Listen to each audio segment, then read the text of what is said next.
You know, when you walk into a room full of strangers, say a massive corporate mixer or a really highly anticipated party, there is this invisible puzzle happening right in front of you. Oh, absolutely. Yeah, and it's like, how do you keep 100, maybe 200 people happy, mingling, and fed without the whole event just descending into a chaotic struggle for resources? It really is a massive test of social engineering. Hmm. And the funny thing about this specific type of engineering is that most people never notice it when it's working. Right. You only become acutely aware of the room's design the second it fails. That is so true. Yep. Because when the design fails, you find yourself trapped in a corner, holding an empty plastic cup and actively calculating the earliest possible minute you can politely leave. We've all been there. We really have. So today we are looking at the absolute proving ground for this kind of social puzzle, which is the wedding cocktail hour. We are pulling insights from a really comprehensive 2026 wedding guide by Weddizer. Yeah, it's a great source. It is. And for this deep dive, our focus is on a topic that might sound a little niche at first, but is secretly the engine driving the entire guest experience. We are talking about past hors d'oeuvres and the mechanics of cocktail hour flow. It might sound like a minor catering detail, just snacks on a tray, but past service is actually one of the most critical mechanisms of hospitality we have. And that is our mission today for you listening. We are going to decode the invisible logistics of hospitality. Even if you aren't planning a wedding, understanding these mechanics like the underlying psychology and the literal physics of how food and people move, it's going to completely change how you look at any event or social gathering you ever attend. Totally. Okay, let's unpack this. Because to start, we really have to establish why a cocktail hour even exists as its own distinct phase. Well, you really have to view the cocktail hour as a transitional bridge. Mm. Think about the thermodynamic energy of a wedding day or, any major full-day event. Okay, thermodynamics, I like it. Right. Because you start with a ceremony, which is highly structured.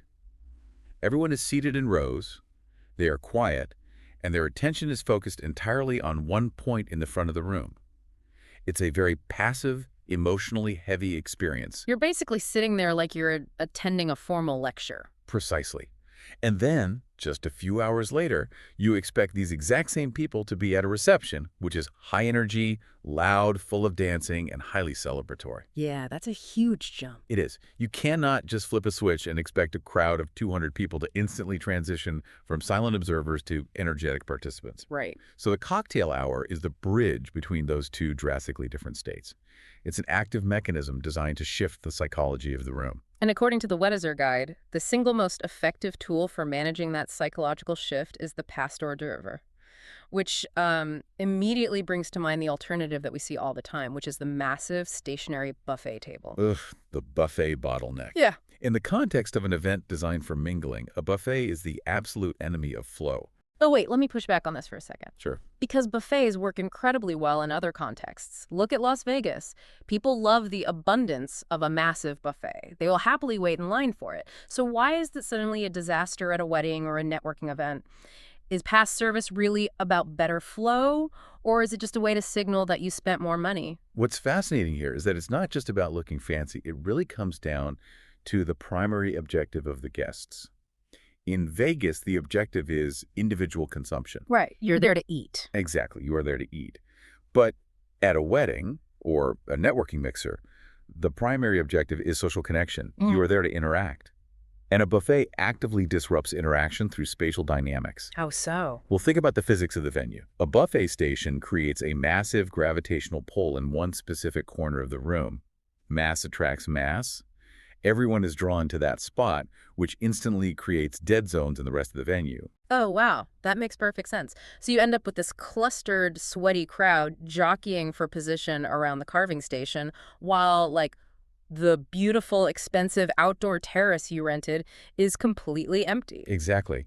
And beyond the dead zones, the moment a guest joins a buffet line, the social dynamic just fractures. Right, because you have to stop talking. Yeah. If you are having a wonderful organic conversation with a former colleague and one of you gets hungry, you have to break off that connection to go stand in a single file line. Past service solves this spatial problem by distributing the resources evenly throughout the room. Because the food moves to the people. Right. Instead of the guests moving to the food moves to the guests. Because the servers are acting like a mesh network, continuously circulating with these beautifully arranged trays, the guests are entirely freed from the instinct to forage. They can just exist in the space. It encourages natural, uninterrupted interaction. The guests remain stationary or they drift organically. Introductions between different friend groups can happen naturally because you aren't cutting someone off to reach this trim cocktail. Right. You're standing in a circle, a server approaches, offers a bite, and steps away. Okay. The conversation never has to stop. Now, the Weddizer guide highlights where this spatial dynamic is absolutely non-negotiable. They specifically point to events with over 100 guests, where a localized traffic jam would just be catastrophic. Oh, totally. But they also mention specific physical environments, like historic venues that have tight corridors, or sprawling outdoor lawns where you want people to wander the grounds rather than clustering near the kitchen doors. Yeah, in those specific environments, you are paying for the guests to interact with the architecture or the landscape. Mhm. If they are staring at a chafing dish for 20 minutes, the venue is wasted. It really is. The elegance of past service, the professional server offering a perfectly arranged smoked salmon crostini, is actually just a byproduct of this spatial efficiency.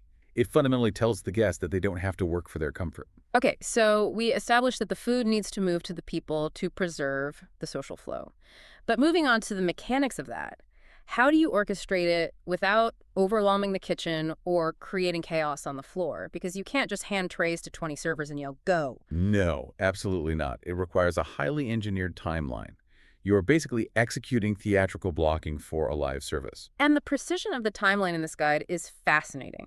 They take a standard 60 to 90-minute cocktail hour and break it down into 3 distinct, highly choreographed acts. Yes, the 3 acts. Let's talk about Act 1. It covers the first 15 minutes, and it is all about the immediate strike.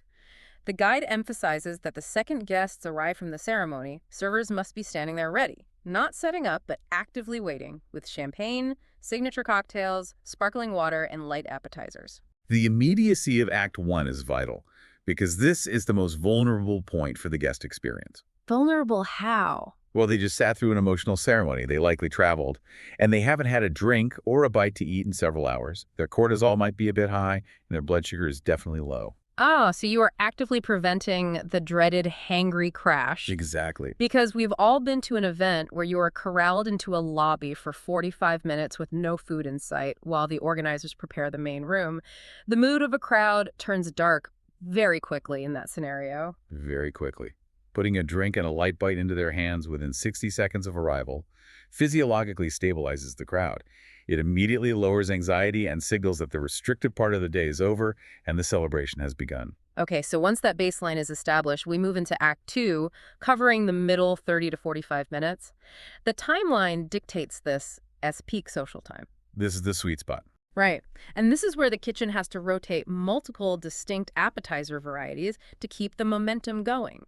You aren't just sending out waves of the exact same cheese puff for an hour. No, this is an exercise in culinary pacing. If you serve the same rich, heavy bite repeatedly, guests experience palate fatigue. Palate fatigue, right. They get bored, and that boredom subtly translates into restlessness. So the guide suggests a strategic rotation through distinct categories. You start with light seafood, move to vibrant vegetarian bites, savory meats, and distinct textures. The examples they give are incredibly specific about building that variety, too. Like caprese skewers for freshness, followed by beef tenderloin bites, then maybe stuffed mushrooms. Right. You are continuously surprising the guest. That's the goal. It gives them a tiny dopamine hit of discovery every time a server approaches. Exactly. It allows the culinary experience to unfold dynamically over time, which maintains the energy of the room far better than presenting everything all at once on a stationary table. Which brings us to the transition into Act 3, the final 15 minutes of the cocktail hour. After an hour of light seafood and vegetables, the guide says this is the precise moment you introduce the heartier, heavier food. The heavy hitters. Yeah, miniature sliders, gourmet grilled cheese, mini flatbreads. Now, when I first read this, it seemed incredibly risky. Why would you bring out heavy carbohydrates like a slider right before you ask guests to sit down for a massive, multi-course reception dinner? Won't people ruin their appetites? I know it seems totally counterintuitive, but it serves 2 highly specific purposes, one physiological and one psychological. Okay, lay it on me. First, look at the chemistry of the room.